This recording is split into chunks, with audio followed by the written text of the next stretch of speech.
Hey all, John here. Welcome to my YouTube channel, and today we're going to be doing the S23 Ultra long-term review.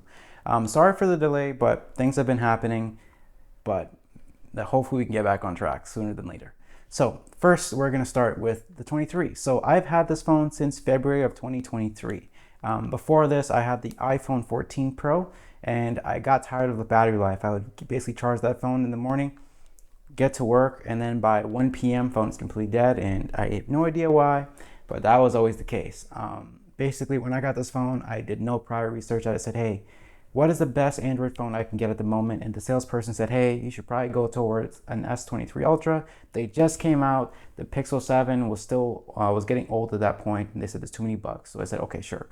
This is an expensive phone, but if you're switching over to Android, you got to make it count, you know? So I did that, and just going to tell you more about my experience, and we'll go from there.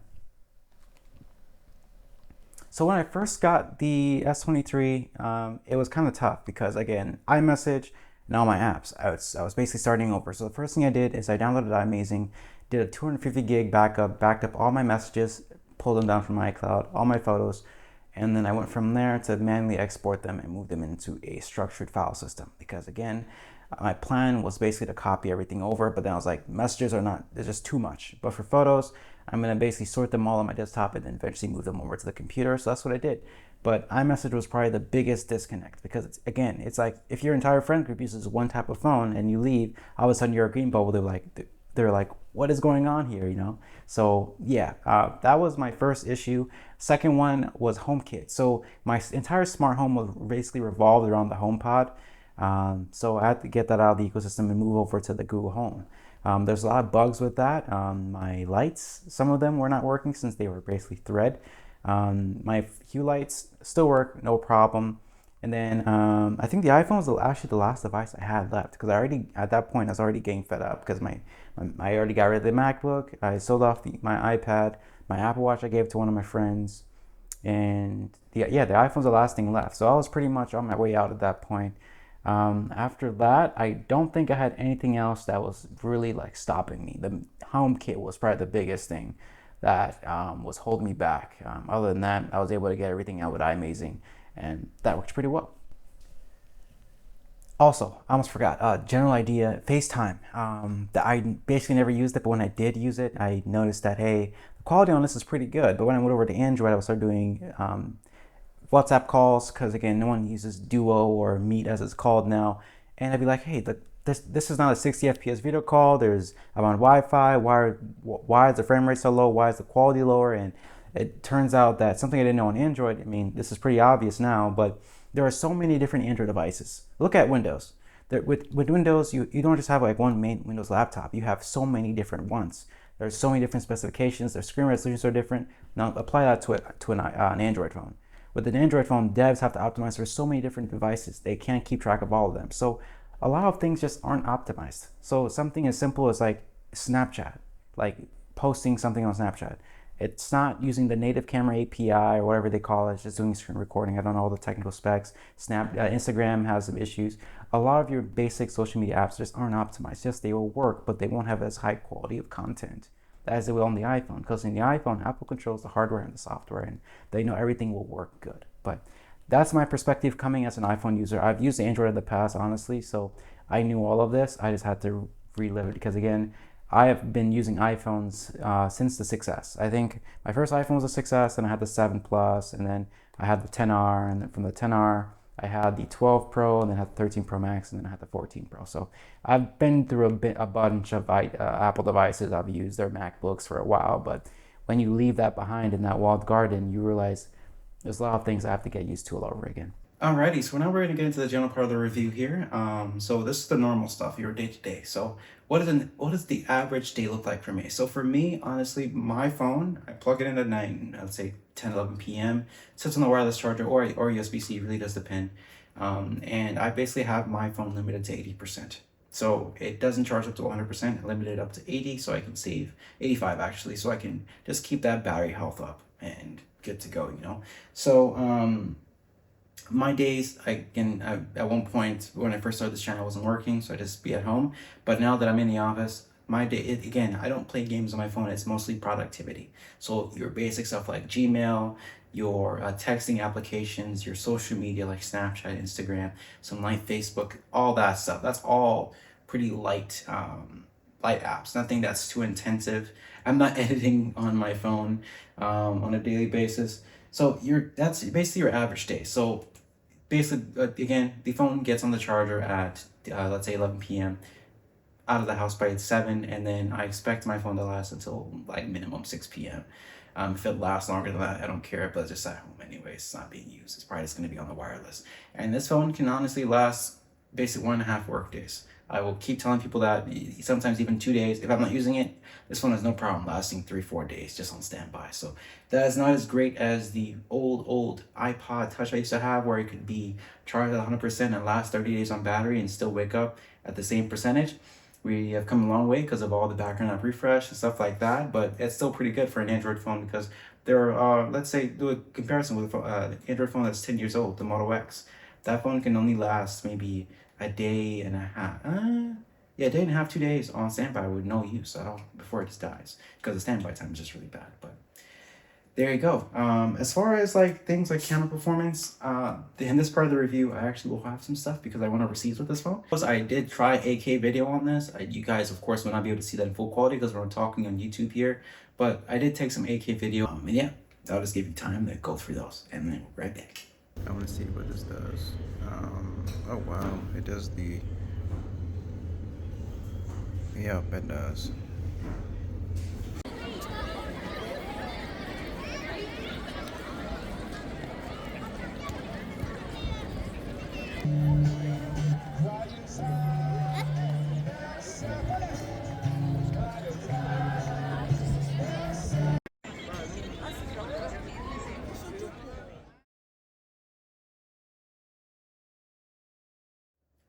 So my favorite feature, honestly, is the modes and routines and the multi-window. We're going to talk about modes and routines more in the technical part of this video, which is coming up. But multi-window, honestly, when I was on the iPhone, I didn't know what this was. I mean, I know on desktops you can have apps split between and do all that stuff. But on the Android phone, I can literally have my calendar app and my marketing app when I'm talking to someone. And there's another floating window if I do need it. And not all of them are active at the same time. You add in the S Pen, oh my gosh. I was at a wedding and I was literally like showing my client like, hey, I made this photo list. I'm gonna start marking stuff off, and I was literally just crossing stuff off as I did it. It's insane. Like, it sounds so cringe, but there are times when you're like, this S Pen will come in useful, or when the screen's off. That's really cool. But again, that's not my favorite feature. It's more about multi-window here. So again, I like to have Spotify and my Google Maps running when I'm driving, so I can see my music and I can see my maps at the same time. And they just sit there. They're both active. There's no weird stuff going on. I can resize them. It's super nice. I really like it. It's my number one thing. But yeah, now we're going to get into the technical side of this review, and we'll go from there. So since this is my first Android phone in a while, I had my first... Since I got the latest and greatest smartphone from Samsung, I had my first One UI beta. When I tell you how excited I was when I saw that One UI 6 news article pop up, and I was able to sign up in the Samsung Members app, I was like, wow. When I finally saw the redesign from One UI 5, I think 5.1 to One UI 6, it wasn't that big of a deal. But once I saw it myself, I'm like, oh, this is cool. This is just like the iOS updates with the betas. I get to get beta updates. It was Android 14 from 13. And it seemed nice, but then there were bugs. But I'm like, I don't care about the bugs. I just have newer software. I remember years ago on Android, it would take you months to basically forever to get your Android OS update. But Samsung was moving fast on this one. Like, we didn't get any, that I would say, groundbreaking features. It was more of the same. It was just the UI was a lot nicer and stuff like that. But now we're on the final release of One UI 6, and it's stable now, so not much to say. But when I first got it, my Google Maps would crash. I'd have to close it and reopen it. I could not have it in my multitasking window. Small stuff like that. But yeah, One UI 6 beta was super cool when I first got it on this phone. But now we're gonna move on. So the main thing, Android versus iOS. iMessage, it's so cringe. It's a US only thing, but the RCS argument is a big thing, because for me, I thought, oh, Apple can just add RCS. They have added RCS as of yesterday. They said it'll be active as of next year. They announced it. So it's not in the OS yet, but it's coming. I honestly thought, oh, they can just add, that's not a big deal, until I realized that Google owns Jive Mobile, which is the basically the main RCS server. So I'm like, why would I want to trust Google with my text messages? Their main business is selling stuff. So it's RCS is, I still think it's cool. If it's end to end, great. I don't care. But a part of me is still looking side eyeing it because they bought Jive Mobile, which is like the main RCS trusted server or whatever, and Apple is avoiding that probably because they didn't want to play into that to protect iPhone users. I don't know. I don't really care. It's whatever. But that's the thing. Again, if you can get your friends to move over to WhatsApp or Signal, number one, Signal, they can run Signal. You'll be better off. But RCS does seem kind of weird. But from the few from the few Android users that do have it enabled, I'm like, this is great. This is nice, but still doesn't feel as fun as iMessage. I don't know how they do it, how Apple does it, but that's just what it is. So RCS, it's cool in service until you realize, hey, Google owns the servers that run RCS, at least the main one. So I'm like, and almost no one uses it. So cool, but whatever. Yeah. Another technical feature, I mean, this everyone should know about this, secure folder. A lot of people don't know about this on Galaxy phones, but there is basically a sandboxing feature. You can hide entire apps, hide entire files, whatever you want in the secure folder, and then if you want to turn it off, you just go in your control center, whatever you want to call it, quick access. You tap one button, and it's like you never even had that installed in your phone. It's like, how? If everything in there is sandbox. So let's say Snapchat on Android likes to request photo access, and you can't restrict it. It just wants everything. If you don't want to access your photos, install your Snapchat app in the secure folder, and it can't see anything in there because it's only has access to what's in the sandbox. So store that in there. If you don't want your banking app to have access to the other apps, which it's sandbox, so it shouldn't. But if you want to be even more secure, throw it in your secure folder. It's installed in there. Do that. Your Instagram, throw it in there. Just turn it off. If you don't want, like, let's say you have sensitive documents on your phone, you don't want people to be able to just, if your phone's unlocked, you don't want to just be able to hit it, put it in a secure folder and just turn it off when you don't need it. And it's like you don't even have it. So that's a super cool feature. Again, you can hide entire apps, files, whatever you want in there, and you can easily toggle it on and off. And it does. You can have it back up to the cloud, but you can also turn that off. So the choice is yours. I know on the iPhone, we don't have an equivalent, so you have like the hidden gallery or whatever, but that's just for photos. That's not for apps. But think about that. The iPhone has everything accessible at all times. If you have someone's phone unlocked, you could do whatever you want. But on the Android, it's like you can hide things so many different places. Cool feature, whatever.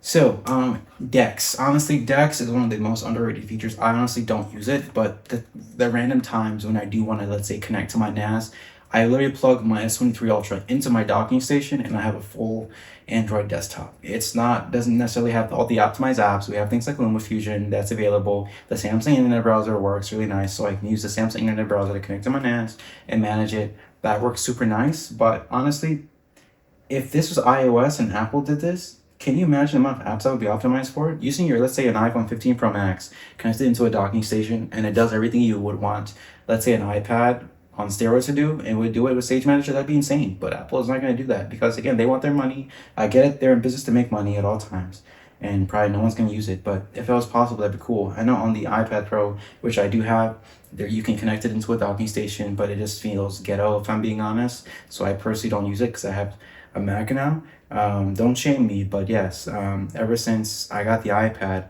I got pulled back into the iPhone, and now I have a Mac, and then my job also bought me a Mac, so I have Apple devices everywhere now, but I got to make sure this 23 Ultra review is done, and I do it in good faith, so you can give me that.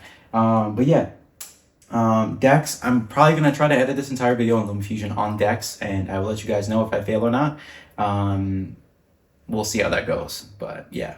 But another thing, modes and routines is the biggest feature that people need to know about these Galaxy phones. Yes, you have shortcuts on iOS, but modes and routines, something as simple as, let's say, automating what my phone does when I get in the car is amazing. So with Xfinity Mobile, or Comcast, the carrier I have, it likes to connect to Wi-Fi networks when I'm driving. And of course, when you're doing this while you're doing Google Maps, all of a sudden you just have an internet dropout. Because again, if you're driving, like let's say 60 miles an hour, you connect to a Wi-Fi network, you're not going to stay connected. The phone's just wasting its time.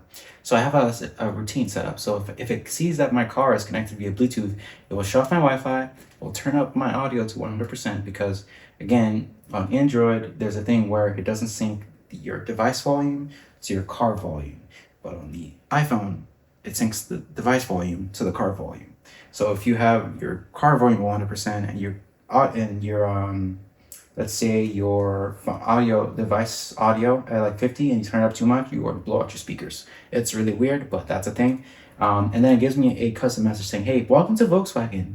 And then it also enables fast charging. So when I'm at home, I have slow charging enabled, and then the 80% as well. So when I'm in the car, if I'm charging in the car, I probably don't want my phone to charge slow. I probably want it to charge pretty fast at the 45 watts that this does support. That 45-watt charging speed, honestly, is underrated. It's a saver. So if your phone is dead, you can just charge it up. I don't reverse charge or anything like that, so I think that's a gimmick. But the fast charging of this phone is amazing. So you have to give it credit for that.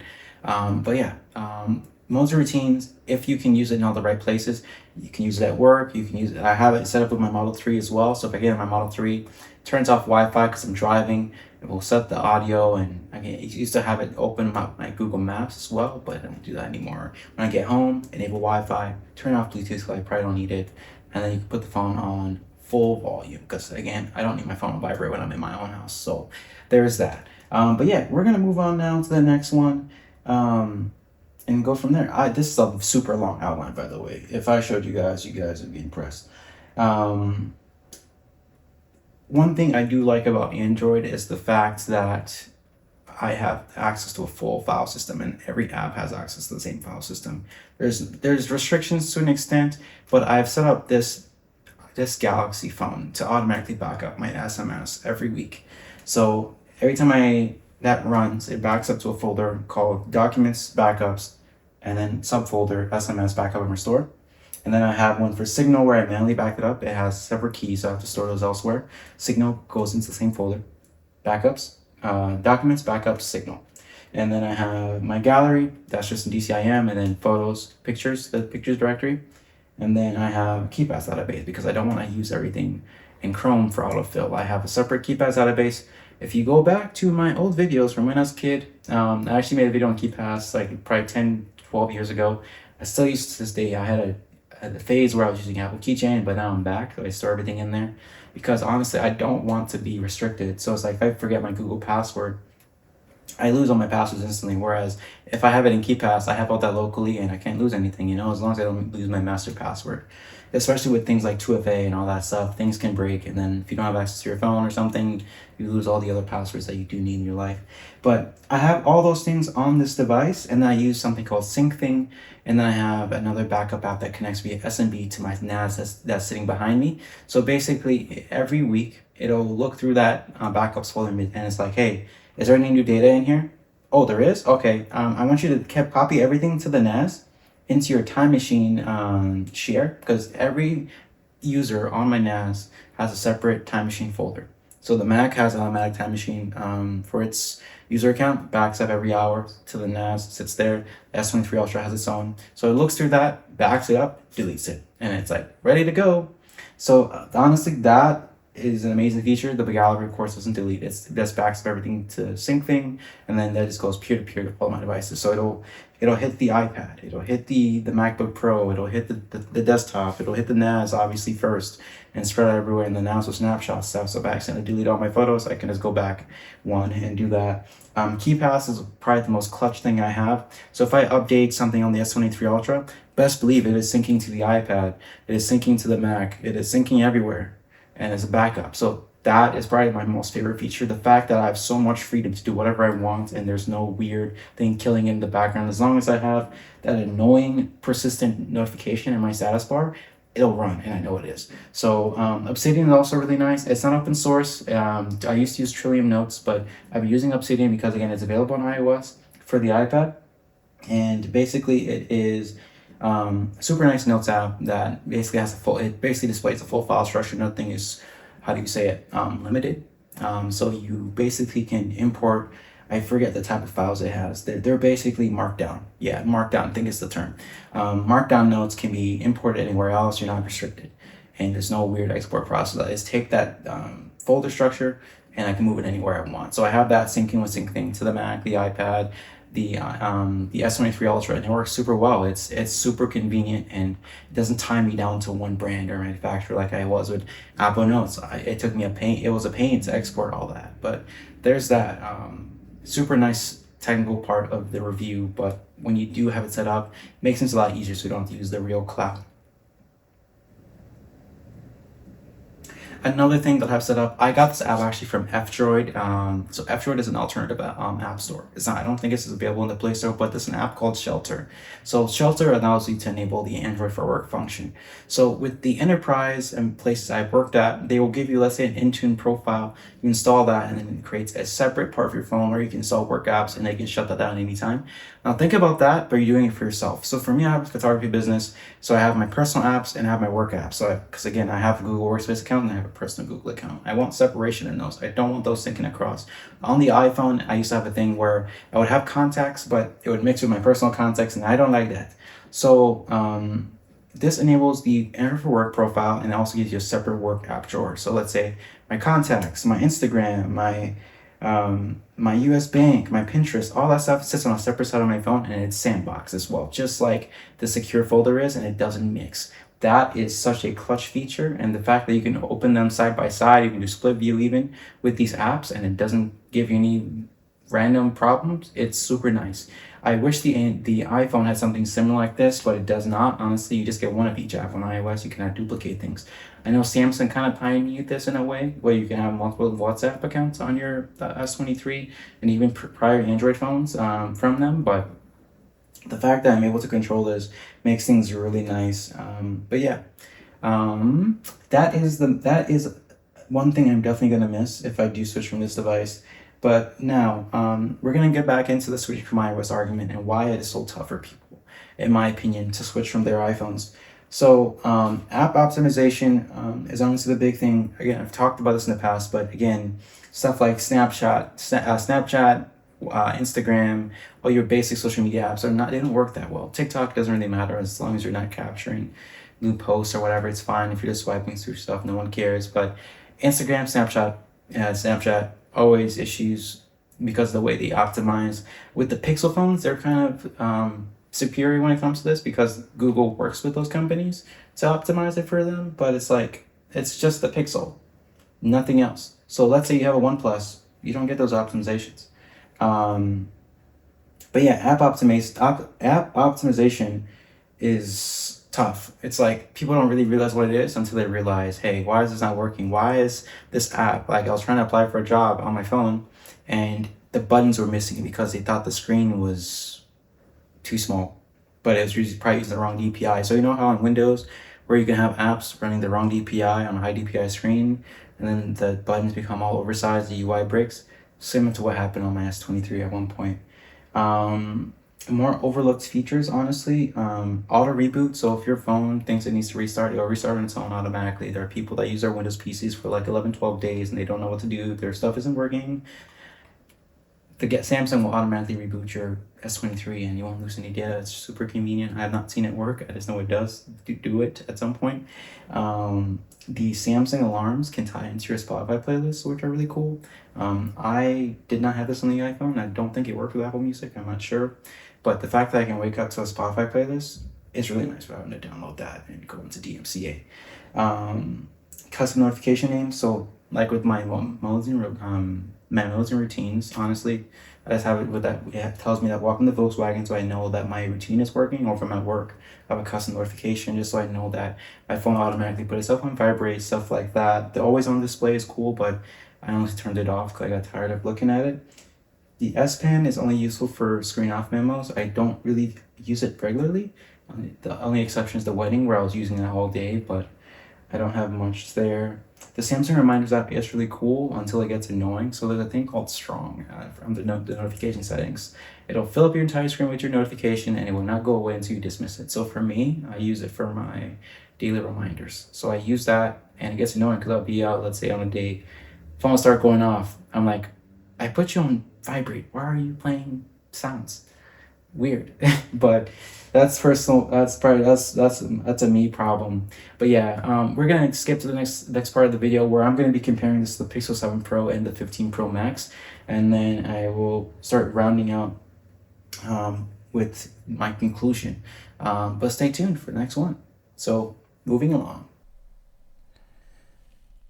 Alrighty, so we're gonna do a quick comparison. So we're gonna first do the Pixel 7 Pro and we're gonna start from there. So the first thing I'll say on the Pixel 7 that I've noticed, again, from the time I had it from the last review, the battery life, that was garbage. Yeah, I can get through the day, but it would overheat. Stuff like Google Maps will stop working in the car, and it's like you gotta turn off the screen, blah blah blah blah blah. The camera on the Pixel 7 is a lot faster, I've noticed, but the people said the video isn't as good. Honestly, I don't record video on the phone, so I could care less. I just knew that I liked the camera app on there, but I also missed the S23 with the extra, because it has extra stuff going on in the camera settings. You have stuff like direct mode, which is probably one of my favorites, where it will record the rear camera and the front camera at the same time. I have an example from London I can show you. It's cringe, but whatever. There's no always on song recognition, so the pixel the lock screen, so let's say if you go to the club or something, it's always listening, so you have a whole list of all the songs the DJ played.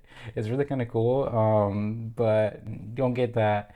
The security buffs will be mad that the bootloader is locked, so you can't install Graphing OS. So if you don't like all the Samsung BS with privacy, you can't just say, yeah, I'm deleting on Android and reinstalling my own custom version that has none of the extra Google bloat. You can't do that. The bootloader is locked. If you want to do that, go buy a Pixel. Honestly, I don't think there's any other. There's probably like Linux-based phones, but they're probably pretty garbage. We all know Android is basically the standard. If you want to use Signal and stuff like that, you have to get an Android device. So it seems kind of ironic that you would have to buy a Google specific phone to have the most secure, quote unquote secure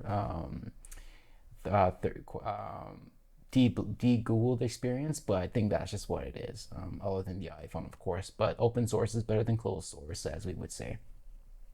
What else is on my list? The ringtones on the Pixel are actually good. They will give you, there are so many genres of ringtones on Samsung. Like I will, let's see, I'm gonna see if I get this unlocked here. We have all the Korean BTS. I don't mind that, but it's literally that and then all the cringe stuff. So like this is my ringtone right now. If it plays. Oh, I'm in D&D. I turned it off. Classic. And then we have BTS. Like this is cringe, bro. Like I don't. What is this? What the ringtones are garbage. Google has mastered the ringtones on their Pixel. I would buy the. I'm not. I technically would consider an iPhone just because of the ringtones, but ringtones on the Pixel are actually good. Privacy concerns. Another thing that I've been reading a lot of Reddit recently, and people are saying that yeah, when you buy a Samsung phone, you are selling your data to Samsung and Google at the same time. Do you want to do that? Up to you. You can't really remove the software. You can do the A to B remove and all that stuff. You can run on the unlocked firmware, which will remove a lot of your carrier bloat, but it's not really gonna improve your privacy anymore. So it's like, what can you do, you know? But that's the point the world is coming to. I don't really care about the privacy thing, but it's cool to think about. But also when I have a Samsung TV back there and it's trying to talk to Samsung every 10 minutes, I'm like, even when it's powered off, I'm like, that is pretty weird. So yeah, a small thing, people will probably not care. There's a weird thing about them selling your biometric data to third parties. I don't know if that's true or not. Don't quote me on that. Read the privacy policy for yourself. I don't have the time to be reading that stuff. So moving on, the dictation on the Pixel was really cool. It was super accurate. You could even do voice memos and it would transcribe everything.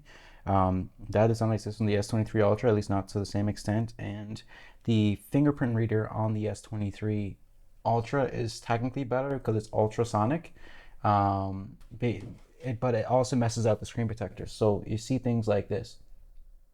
So it's like you have the screen protector, but you have to have a hole in it somewhat, so you can have the yeah, you guys can see that. So you guys can so you have to have a hole in the screen protector just so the ultrasonic reader can read your finger through the screen protector. And I'm like, and now it's telling me to remove the screen protector just to register my fingerprint. I'm like, I'm not doing that. This is where the optical sensor on the Pixel I think is better. It's slower, yes. It may be less accurate, but it works through my screen protector. I don't use a phone without a screen protector on it. I'm not doing it. With stupid stuff. The Galaxy does have face recognition, but honestly, it's just the front-facing camera. So you want to trust that? Even the banking apps, I don't think they trust that either. Like you have to use either a pin or the fingerprint sensor. So it's like it's not any Face ID. It'll work, yeah, but whatever. I don't even think the secure folder will let you use the Face ID or wherever rip off technology they call it to unlock the phone. It's like, yeah, you have to use the ultrasonic or a pin or a password. So take that for what you will. Um, Weird privacy stuff. Honestly, I've been looking at the Google My Activity and I'm like, Android is cool, but why does Google know every single time I open my launcher? Why do they know every single time I open my Chrome? Why do they know every single time I open up TikTok? Why do they know every single time I open up Facebook? Why is that a thing? I'm sure there's a way to turn it off, but why is it being reported by default? Do you see Apple? Yes, controls the entire ecosystem, but do you see them uploading? Okay, this person opened up Safari for 10 minutes. This person opened up Google for 10 minutes. This person opened up their mail. Do you see that? Like, that is weird. Their TVs are already. I mean, it's not that this is not a Samsung, it's a Google problem. But I get it. Google makes their money on ads. We're talking on YouTube, by the way, so I get that. But still, it is kind of odd. But now we are going to skip to the 15 Pro Max. So I got the 15 Pro Max about, what is it, 2 weeks ago. I've not been using this phone full time just yet because, again, I want to make sure I finish the Ultra review and I don't want to be reviewing the Ultra based on memory. I want to basically talk about it as I'm using it, and I'm going to be moving my there's no SIM card slot on the Pro, but I'm going to be moving everything over to it. And something I've noticed, I mean, I knew this before, but overall smoother experience. Apple knows how to do their software correctly. Yes, you have stuff like the overheating problem, but honestly, by the time I picked up this phone, that was already patched, so I never had any experiences for it, any experiences with overheating. But with the apps, it looks like I said there's five major phone screen sizes to optimize for. It could be more or less, but I listed the iPhone SE because you have the small iPhone users, the 15 and 15 Pro Max, the current lineup, and then the 8 and 8 Plus, and as well as the 15 and the 15 Plus don't count as they have a similar form factor, just lower DPI screens. So basically, when devs are creating apps on Android, from what I've seen, I'm not a dev myself, but they have to optimize for every single screen size. That is very, very time consuming. I got 4 minutes left on this recording. They have to optimize for every single screen size. That is very time consuming. Probably explains why it's not as cohesive. But on iOS, it's like they have a couple screen sizes in Xcode or whatever IDE they're using. Probably Xcode is the only option anyway because it's Apple. You know this. But it's like there's a lot easier because it's like your hardware it's going to be running on. It's a lot more streamlined, so of course you can put more time in making sure it works on those devices. There are certain devs that say we will not optimize, we will not make an app for Android, it's not worth our time, and I don't blame them. The One UI 5 versus 6, honestly, it was cool on the surface, but then I realized, hey, why are they just redesigning stuff for no reason? Are we just copying Apple at this point? No shame, but it's like, for what? Like the last redesign that I remember was iOS 6 to iOS 7, and that was major. And even then, it's like if you get an iPhone 2G, the original G, and you get the iPhone 15 Pro Max today, everything's in the same place. Yes, that seems super cringe, but at the same time, it's like it's better to have that stability and have things that are consistent. Apple has mastered this. Their iPhone, their iPad, their Apple Watch, all the devices, they all work together for a reason. They know how to make things stable. I mean, yes, there are bugs at times, but they know how to make things. You can give an iPhone to a grandma and they'll figure out how to use it, like with time. But with the Samsung, it's like, why do I have submenus on submenus on submenus of settings? Why do I have to go through my settings to hidden modes and routines? Why is that not in my app drawer? The settings menu is be an instruction manual in itself. There are so many different things. You will get lost in the multi-window settings, It's insane. So take that for what you will. Something as small as eSIM support that I have in my outline here. Why does every Samsung device have to be certified to get eSIM support? Whereas on the iPhone, they're basically already certified when they come out. They don't. It doesn't. They don't. They waste no time, my friend. Like the iPhone XR, the iPhone 11, all of the iPhones are supported by eSIM. But if you try to do eSIM on a Pixel, 50-50 chance it'll be available. 9 times out of 10 it won't be. The Galaxy phones. Why are there like 6 different versions of the S23 Ultra? I get they have like at least like 3 different versions of the iPhone 15 Pro Max, I think, because you have at least an international version with a SIM card, and when for the US with just a SIM without the eSIM. But it's like, why do all these carriers have to spend so much time optimizing for every single Android device? It's a waste of time. Whereas Apple does, it seems like either they're in everyone's pockets, or these phones are all just so similar and they have things so consistently that they can just release support without testing it for too long. But now I got 2 minutes. But yeah, if you compare let's say the Galaxy S3 that came out in 2012, basically the same time as the roughly the same time as the iPhone 15, the iPhone 5. So the first iPhone with a larger screen, the 4-inch screen, to like the S23 Ultra, they're completely different because we've gone from TouchWiz to One UI. They're not the same. Like the OS is the same, but how it works is completely different. It'll take you time to relearn it. Like every year they change something. I get it. They want to make things advanced, but it's like you're adding more and more stuff on top of stock Android, and they were shamed before, but now when I use the Pixel 7, I realize, hey, simple is better.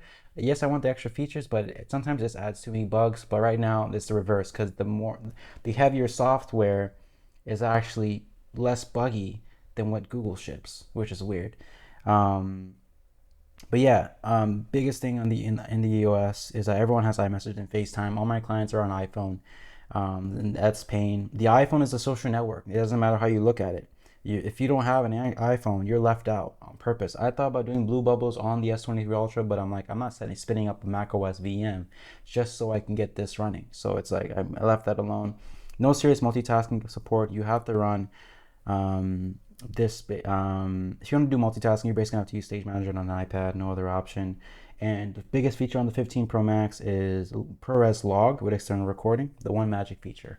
I yet that it's stupid, but yeah. But anyways, I'm running out of recording space, so thanks again for watching. I hope you enjoyed this video. I recorded this audio all on the Tascam Portal Capture X8, so hopefully it's good. This recording is about to cut off, but again, thanks for watching this video. It's going to be a long one. I hope you enjoyed it. Thanks again.